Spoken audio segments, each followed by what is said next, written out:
Brought to you by ZX Cough Syrup. XZ नहीं, doctor का भरोसेमंद ZX। ZX का असरदार आरामदायक फॉर्मूला खांसी पे काम शुरू करे सिर्फ 15 मिनट में। मुख्यमंत्री योगी आदित्यनाथ ने क्यों कहा कि अगर बटेंगे तो कटेंगे, अगर एक रहेंगे तो नेक रहेंगे? मुख्यमंत्री के इस बड़े बयान के पीछे की वजह क्या है और कैसे विपक्ष ने इस पर अपनी प्रतिक्रिया दी है, हम ये समझेंगे। ये भी जानिए कि राहुल गांधी ने जो एक बात प्रयागराज में कह दी कि 50% की जो आरक्षण सीमा है, जो आरक्षण का कैप है, जातिगत जनगणना के बाद वो उसे उखाड़ फेंकेंगे और जातियों की आबादी के हिसाब से आरक्षण करेंगे।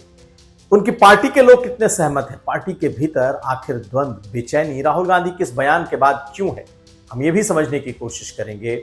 और मायावती ने आज क्यों कांग्रेस पार्टी को निशाने पर लिया है, ये भी जानिए। ये खबरें आज का यूपी में। नमस्कार, मैं हूं कुमार अभिषेक, आप देख रहे हैं यूपी तक। हम हाजिर अपने न्यूज शो आज का यूपी लेकर। तो शुरुआत मुख्यमंत्री योगी आदित्यनाथ के उस भाषण से कर रहे हैं। जी हां, सीएम योगी 2 दिनों के मथुरा और आगरा दौरे पर थे और इसी दौरान उन्होंने ये एक बड़ी बात कह दी, बटेंगे तो कटेंगे। हवाला उन्होंने बांग्लादेश का दिया है, जहां पर हिंदुओं पर अत्याचार हुए हाल के दिनों में, जब से शेख हसीना के खिलाफ विद्रोह हुआ, मंदिर तोड़े गए और हिंदुओं को मारा गया, उनके साथ कत्लेआम। यह संदर्भ था, लेकिन मुख्यमंत्री योगी आदित्यनाथ ने आज इसे पश्चिमी उत्तर प्रदेश में उठा दिया। तो इसके पीछे की क्या वजह है? इतना हार्डकोर हिंदुत्व स्टैंड मुख्यमंत्री योगी आदित्यनाथ ही ले सकते हैं और कोई नहीं, ये तो सब जानते हैं। लेकिन मुख्यमंत्री ने ये स्टैंड लिया क्यों?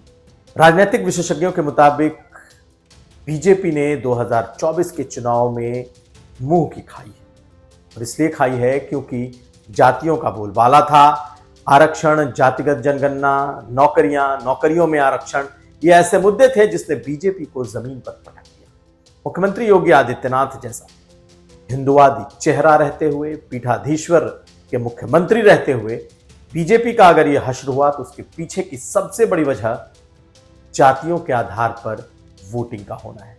जिस तरीके से अखिलेश यादव ने कमंडल कर पर मंडल को भारी कर दिया, जिस तरीके से अखिलेश और राहुल गांधी ने मिलकर जातियों की भावनाओं को इस तरीके से उभारा कि बीजेपी बिल्कुल इस चुनाव में नीचे आ गई।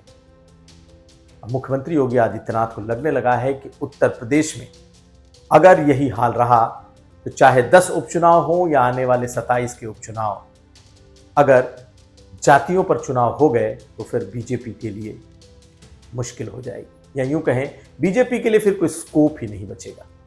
और यही वजह है कि अगर आप हाल के दिनों में मुख्यमंत्री योगी आदित्यनाथ का स्टैंड देखें तो एक के बाद एक वो कड़ा से और कड़ा होता जा रहा है। सिर्फ मुख्यमंत्री की ही बात नहीं करिए, अगर आप देखें तो राहुल गांधी का स्टैंड भी जातियों को लेकर उतना ही तीखा और तीव्र होता जा रहा है। तो बीजेपी और खासकर योगी को यह लगने लगा है कि अगर हिंदुत्व की छतरी के नीचे दोबारा से जातियों की गोलबंदी नहीं हुई, अगर दोबारा से हिंदुत्व पर के पीछे लोग नहीं खड़े हुए, तो बीजेपी के लिए आने वाले दिन मुश्किल भरे होंगे। और यही वजह है कि मुख्यमंत्री योगी आदित्यनाथ ने हवाला, संदर्भ बांग्लादेश का दिया और उन्होंने ये कह दिया कि अगर बटेंगे तो कटेंगे। खैर, विपक्ष ने किस तरीके से रिएक्शन दिया है ये भी देखिए। अखिलेश यादव ने कहा है कि वो प्रधानमंत्री बनने की कोशिश ना करें, ये बातें दिल्ली पर छोड़ दें, सॉफ्ट रहे अखिलेश। लेकिन कांग्रेस पार्टी के प्रवक्ता ने तो कह दिया कि वो मुख्यमंत्री की इस बात को याद रखेंगे और उसी पर चलेंगे। सुनिए अखिलेश ने क्या कहा इसके जवाब में, और सपा के कांग्रेस के प्रवक्ता ने क्या कहा है, सुनिए। देखिए, वो प्रधानमंत्री बनना चाहते हैं, कम से कम प्रधानमंत्री का रोल उन्हें नहीं प्ले करना चाहिए। ये काम प्रधानमंत्री जी का है, भारत सरकार का है कि दुनिया में किस देश के साथ कैसे संबंध रखना है। ये पहली बार नहीं मुख्यमंत्री जी कर रहे हैं, मुख्यमंत्री जी पहले भी कह चुके हैं। मुझे उम्मीद है कि दिल्ली वाले इन्हें समझाएंगे कि दिल्ली वाले फैसलों पर वो हस्तक्षेप न करें। जी, हर हिंदुस्तानी को आपकी ये नसीहत याद रहेगी कि बटेंगे तो कटेंगे। बिल्कुल आपने सही कहा। आप लोगों ने आज तक हर हिंदुस्तानी को बांटकर ही तो काटा है। कभी हिंदू मुसलमान के नाम पर, कभी अगड़े पिछड़े के नाम पर, कभी ठाकुर ब्राह्मण के नाम पर, कभी दलित पिछड़े के नाम पर। लेकिन अब पूरा इंडिया समझ गया है, हर हिंदुस्तानी समझ गया है कि अगर बटेंगे तो कटेंगे। अब हम नहीं बटने वाले, हम एक होकर के वोट करेंगे और पूरी तरीके से इंडिया गठबंधन को वोट करेंगे। हर हिंदुस्तानी इंडिया गठबंधन को वोट करेगा और आपके भारतीय जनता पार्टी को बांटेंगे भी और खंड खंड भी करेंगे। कोई भारतीय जनता पार्टी योगी के नेतृत्व में चलेगी, कोई भारतीय जनता पार्टी मोदी जी के नेतृत्व में चलेगी। आने वाले समय में भारतीय जनता पार्टी कटेगी और बटेगी। तो आपने मुख्यमंत्री योगी आदित्यनाथ का भाषण सुना और उस पर रिएक्शन देखा, लेकिन इसके पीछे की एक कड़ी राहुल गांधी से भी जुड़ती है। राहुल गांधी ने भी उसी तरीके का जातियों पर अपना स्टैंड कड़ा कर दिया है। अभी 2 दिन पहले वो प्रयागराज आए थे, जहां पर उन्होंने संविधान सम्मान दिवस के दौरान एक ऐसी बात कह दी जिसने सबको चौंका दिया। हालांकि वो कोई नई बात नहीं है, लगातार राहुल गांधी वो स्टैंड ले रहे हैं, लेकिन जिस अंदाज में उन्होंने ये बात कही है वो कई लोगों को रास नहीं आ रही। कई लोगों का मतलब कुछ उनके पार्टी के भीतर के भी लोग। पहले राहुल गांधी को सुनिए, उन्होंने किस तरीके से कहा है कि जातिगत जनगणना होने के बाद वो 50% का जो आरक्षण की सीमा है, आरक्षण का जो कैप है, उसे उठाकर फेंक देंगे, उखाड़ कर फेंक देंगे। राहुल गांधी को सुनिए, फिर समझते हैं पार्टी के भीतर चल क्या रहा है। जाति जनगणना रुकेगा, ना सोशो इकोनॉमिक सर्वे रुकेगा, ना इंस्टीट्यूशनल सर्वे रुकेगा, ना 50% का बैरियर रहेगा। ये सारे के सारे होंगे, क्योंकि हिंदुस्तान की जनता ने ये मन बना लिया है, ऑर्डर आ गया है, जनता से ऑर्डर आ गया है।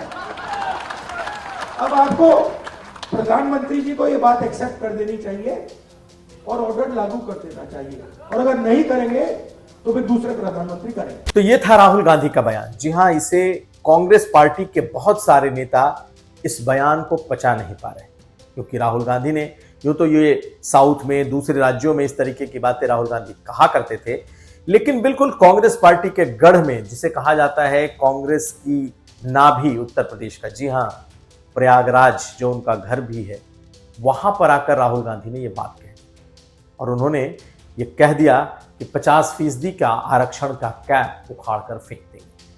इसके बाद से पार्टी के भीतर एक चुप्पी है। बहुत सारे नेता राहुल गांधी की बातों का ऊपर से तो समर्थन करते दिख रहे हैं, लेकिन अंदर ही अंदर उनके इस बयान के बाद से बेचैनी महसूस की जा रही है। कई नेता बगैर नाम कोट किए हुए, बगैर नाम बताए हुए ये कह रहे हैं कि अब पार्टी के लिए उन लोगों के बीच में काम करना मुश्किल होगा जो इतने सालों से पार्टी की पतवार थामे थे। यानी कि कांग्रेस पार्टी का एक बड़ा वर्ग आज भी सवर्णों में, ब्राह्मणों में समर्थक वर्ग माना जाता है। और राहुल गांधी का यह बयान कि जातिगत जनगणना के बाद 50% का कैप हटाकर उसे 90% तक लेकर चले जाएंगे, ये उनके कोर वोटर्स को भी नाराज कर सकता है। ये अलग बात है कि उत्तर प्रदेश में कांग्रेस का वोट बैंक बिल्कुल गिर गया है, लेकिन बहुत सारे उनके वोटर्स, बहुत सारे उनके कार्यकर्ता, नेता आज भी कांग्रेस पार्टी में उस मिजाज के हैं जो समझते हैं कि कांग्रेस पार्टी की जो असल राजनीति, जो सियासी नीति थी, दरअसल वो समावेशी थी, जिसमें सबके लिए जगह था। लेकिन अगर इस तरीके से कांग्रेस पार्टी का ये स्टैंड रहेगा तो फिर पार्टी को नुकसान होगा। वैसे आपको बताएं कि 2 मौके आए। एक वक्त तब आया जब 2014 चुनाव के पहले प्रधानमंत्री के उम्मीदवार रहे नरेंद्र मोदी ने बिहार में मुजफ्फरपुर की एक सभा में कह दिया था कि बीजेपी अब बनिया और ब्राह्मणों की पार्टी नहीं रही, और वो उससे आगे निकल चुकी है। वो एक टर्निंग पॉइंट था बीजेपी के वोट बैंक को लेकर, और यही माना जा रहा है कि राहुल गांधी ने भी जो ये स्टैंड लिया है, ये कांग्रेस पार्टी के लिए एक नया टर्निंग पॉइंट है। लेकिन क्या ये पार्टी को फायदा पहुंचाएगा, या पार्टी के भीतर नेताओं की बेचैनी को कोई एड्रेस कर पाएगा? बहुत सारे नेता राहुल गांधी की लाइन तो पकड़ रहे हैं, लेकिन अंदर खाने जब आप उनसे बात करें तो वो कहते हैं कि इस लाइन से पार्टी का नुकसान होगा और हमारी सियासत वहां खड़ी होगी जहां बहुत सारे दल पहले से खड़े हैं। यानी कांग्रेस पार्टी दक्षिण की पार्टियों, उत्तर की जो ओबीसी की पार्टियां हैं, ज्यादातर दलित पार्टियां हैं, दलित संगठन और ओबीसी संगठन जो बहुत समय से इस बात की डिमांड करते रहे हैं कि जातिगत जनगणना भी हो और साथ साथ आबादी के हिसाब से आरक्षण भी हो, उसके पीछे कांग्रेस पार्टी खड़ी दिखाई देती। खैर, ये पार्टियों का मानना है, लेकिन राहुल गांधी को लगता है कि उनके हाथ में एक ऐसा अस्त्र लग गया है जो उन्हें सत्ता में पहुंचाकर ही दम लेगा। तो पार्टियों में क्या आने वाले वक्त में लोग मुंह खोलेंगे, या फिर एक बार राहुल गांधी ने कह दी तो अब यही पार्टी की लाइन होगी और कोई कुछ नहीं बोलेगा? इस पर भी हमारी नजर रहेगी। अब अगली खबर, अगर मायावती के ट्वीट्स को आज देखें तो मायावती सबसे ज्यादा हमलावर कांग्रेस पार्टी पर है। आखिर ऐसा क्या हुआ कि मायावती इन दिनों कांग्रेस पर इतनी ज्यादा हमलावर हो गई? सुबह सुबह आज मायावती ने जो ट्वीट किया है उसमें उन्होंने कांग्रेस पार्टी को याद दिलाया है कि कैसे कांग्रेस पार्टी कांशीराम की बीमारी के वक्त भी कांशीराम को उसने पूछा तक नहीं, कैसे विपक्ष और दलित नेताओं को जो उस वक्त के गृह मंत्री हैं उन्हें हड़काना पड़ा था कि कांशीराम को इलाज दिया जाए, और कैसे इसी बहाने कांग्रेस पार्टी उत्तर प्रदेश में राष्ट्रपति शासन के माध्यम से शासन करना चाहती। आखिर मायावती 25 साल 30 साल पुरानी बातों का संदर्भ लेकर अब क्यों आ रही है, और वो भी कांग्रेस पर हमला करने के लिए? यही नहीं, उन्होंने आज आभार भी जता दिया बीजेपी का और उस वक्त के दूसरे नेताओं का जिन्होंने समाजवादी पार्टी के उस वक्त उन पर जो गेस्ट हाउस कांड में हमले में उन्हें बचाया था। तो मायावती की जो बात है वो लोगों के समझ में नहीं आई, लेकिन कांग्रेस पार्टी पर उनका हमला लोगों को समझ में आ गया। दरअसल देश में कई राज्यों में चुनाव हैं जहां पर बसपा भी लड़ रही है। एक, बसपा वहां कांग्रेस से लड़ रही है, इसलिए वो कांग्रेस के खिलाफ स्टैंड रखेगी। दूसरा ये कि जिस तरीके से राहुल गांधी अग्रेसिव तरीके से दलितों की पॉलिटिक्स, दलितों के मुद्दे, दलितों की बात उठा रहे हैं, ये कहीं ना कहीं बसपा प्रमुख को रास नहीं आ रहा है। हाल में राहुल गांधी रायबरेली के दौरे पर थे और एक मोची के दुकान पर चले गए, उनसे मुलाकात की और मोची के साथ बैठकर जूते सिले। ये सीधे सीधे बीएसपी के वोट बैंक पर एक तरीके से राहुल गांधी का ये वार था, और ये कुछ ऐसी बातें हैं जो शायद मायावती को पसंद ना आए, या यूं कहें इस तरीके से मायावती को कतई नहीं लगता था कि कांग्रेस पार्टी का जो शीर्ष नेता है वो दलितों में कुछ इस तरीके से जाकर उनके वोटरों के बीच पहुंचेगा। तो मायावती का गुस्सा कहां है?